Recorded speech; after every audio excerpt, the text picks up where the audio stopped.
ரீசெண்டாக திருவண்ணாமலையில் ஜோதி பார்க்க போயிருந்தேங்க. கிட்டத்தட்ட 25 வருஷம் கழித்து நான் போய் ஜோதி பார்க்க போயிருந்தேன். ரொம்ப சந்தோஷமாக இருந்தது. தரிசனமும் நல்லா கிடச்சிதுங்க. அங்கே வந்து பார்த்திங்கன்னா, இந்த மாதிரி அந்த நடைபாதையிலே வந்து எல்லோரும் உட்காந்துருந்தாங்க. உட்காந்து நான் போனப்போ பார்த்திங்கன்னா 4 மணிங்க.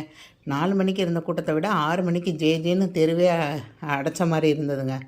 ஆனால் அந்த ஜோதி முடிஞ்சதுக்கப்புறம் அவங்க ஏற்றி வச்ச தீபம் எல்லாத்தையும் அப்படியே ரோட்லேயே போட்டு போயிட்டாங்கங்க.